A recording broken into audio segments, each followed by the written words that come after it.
Good morning, good afternoon, good evening to each and everyone, especially those at the other side of the world. There is no time and space between us, there is only this present moment, and we are one. On diary entry number 1154, it was June 27, 1937. Today, I saw the convent of the new congregation. It was a large and spacious building. I went from room to room, observing everything. I saw that God's providence had provided for all that was necessary. The persons living in this convent were still wearing day clothes, but a thoroughly religious spirit reigned there. And I was organizing everything just as the Lord wanted. All of a sudden, I heard a rebuke from one of our sisters. "Sister, how can you carry out such works?" I answered that it was not I, but the Lord working through, and that I had the authorization for everything. During Mass, I received light and profound understanding concerning this whole work, and not a shadow of a doubt remained in my soul. Ngayon nakita ko ang kumbento ng bagong kongregasyon. Malaki at maluwang na gusali ito. Nagpunta ako sa bawat silid. Pinagmamasdan ng lahat. Nakita ko na pinunan ng Diyos ang lahat na kailangan. Ang mga taong naninirahan sa kumbentong ito ay nakasuot pa rin ng mga damit laiko. Subalit, isang lubos na relihiyosong espiritu ang nagahari doon at inaayos ko ang lahat ayon sa gusto ng Panginoon. Bigla ako nakarinig ng pananaway ng isa nating kapatid na babae o ng isang madre. Sabi nito, "Sister, paano mo maisasagawa ang mga ganyang gawain?" Sumagot ako na hindi ako kundi ang Panginoon ang gumagawa sa pamamagitan ko. At ako ay may pahintulot para sa lahat. Sa oras ng misa, nakatanggap ako ng liwanag at malalim na pangunawa tungkol sa buong gawain ito. At walang anino ng pagdududa ang nanatili sa aking kaluluwa. This was the vision of the congregation that Faustina was asked to found, itayo. Weeks ago, nakita natin kung paano niya problema yung sinasabi ni Jesus na isang kongregasyon. Hindi niya ito alam, hindi niya ito naunawaan. Nung sinabi ni Jesus, basta sinabi lang niya na nais niya na magtayo si Faustina isang kongregasyon. So, ang iniisip ni Faustina, alis ba ako sa Congregation of the Lady of Mercy na nagbigay sa kanya ng maraming grasya? O mananatili siya, magtatayo ng bago?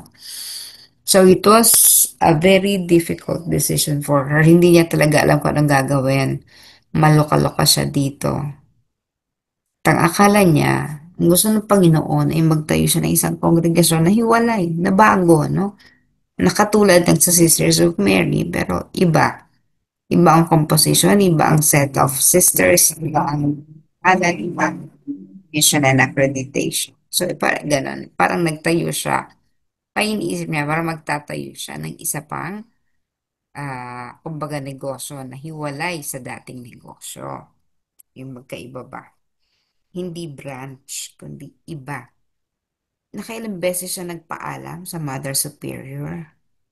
At noong ikatlong beses nga na nagpaalam na siya, kung saan pinayagan na siya sa wakas. No? Parang nakulitan na siguro yung mother, pinayagan siya, "Okay, sige, you may now leave." I mean, ang sabi pala niya, "Okay, sige, kung ano ang mapagnilayan mo, hindi yun, no?" So, hindi naman siya tahasang pinapayagan. Pero, kung sakaling ang kanyang desisyon ay ganun pa rin na umalis, ay di pinapayagan na niya. No? Pero hindi siya natuloy kasi para siyang binuhusan ng malamig na tubig. Yung nagkaroon na kasi siya ng realization ng time na yon na hindi isang bagong kongregasyon in the sense na ibang pangalan, ibang composition. Hindi ito ang pinagagawang kongregasyon ng Panginoong Yesus. So dito sa 1154, nagkaroon siya ng vision ano ang kongregasyon. So after a very, very long time, sabi ko nga kanina maloka-loka siya kung ano pinagagawang ito o ng vision ng Panginoon. So ang vision niya ay isang malaking building. Luwang, ang description no, malaki, spacious ang building na yon. No?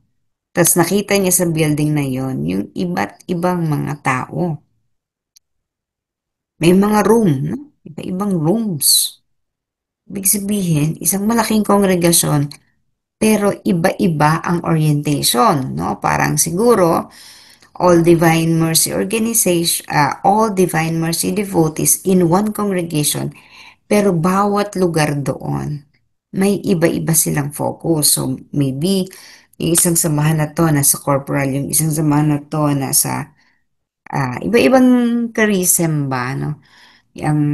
Ang samahan na ito, charismatic, yung isang ito ay diocesan, parang ganon, no? So, iba-ibang room. Pag pumasok sa room, ang common denominator ay Divine Mercy devotees lahat. Nakita niya dito kung paano ibinigay ng lahat ng Panginoon ang lahat ng mga kailangan para mabuo, no? Para mag-exist. Para yung kumbentong yun ay maitayo, yung kongregasyon na yun matayo, at yung kung ano-ano pang mga requirements ng isang congregation. Tapos nakita din niya na ang mga nandun, nakatira sa kumbentong yun, ay nakasuot pa rin ng mga lay clothes. So, ibig sabihin, mga laiko pa rin ang mga nandun. Hindi yung mga purely mga religious sisters at religious priests na gano'n, no? Mga religious persons. Hindi lang yon. Subalit kahit mga laiko ang nandun, sabi niya, a thoroughly religious spirit reigned there. Na parang laiko yung mga nandun, pero parang mga religious. No? Parang mga madre at pare ang katangian ng mga laiko na nandun. Tapos, ang nag-organize ng lahat ay si Faustina. Siya ang Committee Hermana Mayor, no? Kumbaga, sa Committee de Presteos, siya yung presidente. Siya yung nagko-command ng lahat. Itong gagawin, itong kailangan. So, one has to pilot. May kailangan magtimon at iyon ay si Faustina. So, she was the one organizing everything. So, kung going back, kung yun ang nakita ni Faustina, tapos kinamatayan naman na niya, hindi naman niya naitayo ang kongregasyon, so paano niya gagawin na magtimon ng kongregasyon na yon? Ipatay na siya. So, ibig lang sabihin yan, kahit si Faustina ngayon ay wala na, kasama pa rin natin siya. Kasama natin siya at siya pa rin ang kumukumpas, conductress kung ano ang gagawin. So sabi nga nung isang kasama niya na nandoon, paano mo gagawin yan?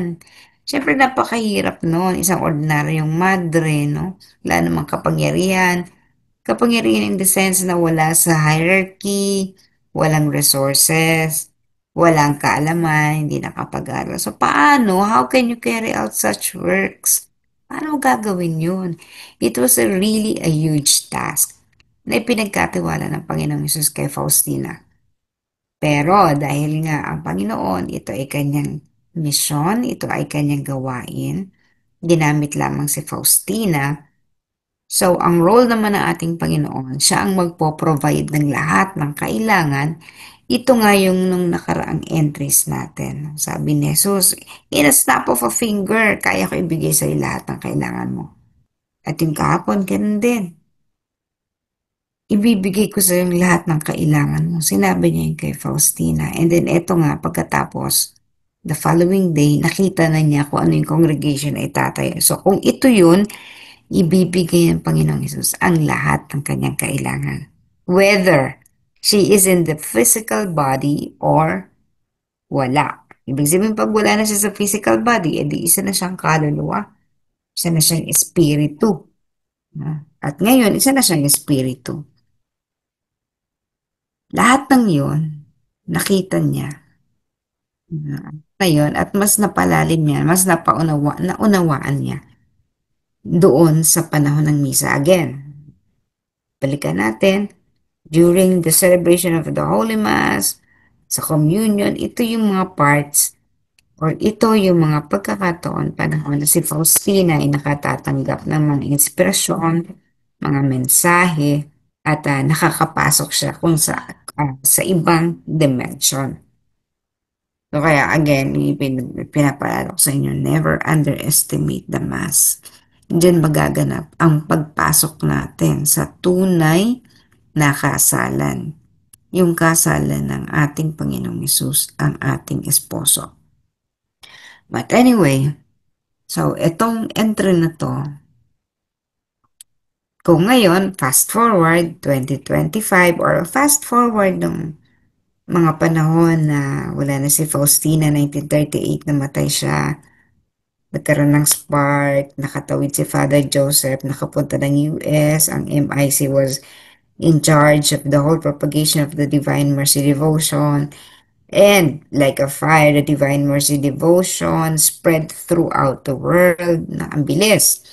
Now, that was after the ban, which was lifted, no? Nung panahon na si Pope John Paul ay nasa position na, he was a cardinal and then he became the Pope. He was still a cardinal when the ban was lifted, but then when he became the Pope, alam natin hanggang sa dulo nung bago siya mamatay, no? Noong year 2000, at the dawn of the new millennium, ay institutionalize ang Divine Mercy Feast Day, which was also one of the commands, isa sa mga atas na ipinagawa ni Jesus kay Faustina. So, ang atas na pinapagawa ni Faustina, again, may manifest during her lifetime when she was still in the physical body. Katulad ng example dito ay yung paggawa ng imahe, no? Divine Mercy, ng Divine Mercy, yung image, no? At pwede rin after she left her physical body. So, ito na yun, yung congregation, paano nagaganap. And with this vision, because this was a prophecy, this was not yet happening during that time.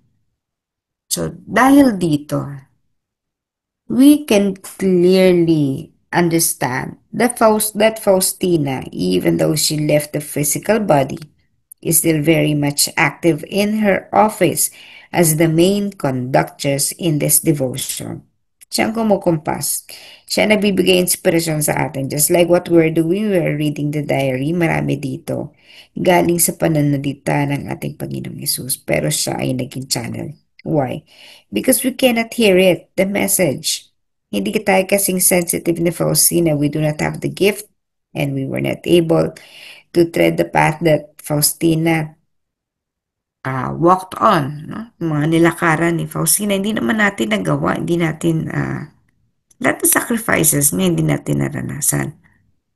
And because Faustina was prepared to become the channel of the Divine Mercy message and devotion, nakayanan niya yun.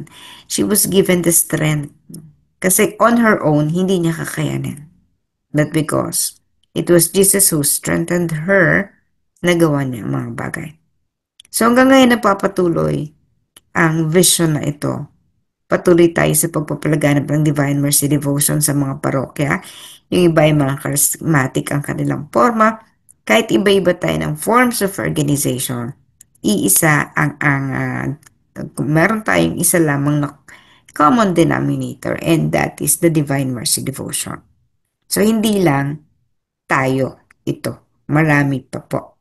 Basta mahalaga, nakafocus tayo sa pagpapalaganap ng banal na awa.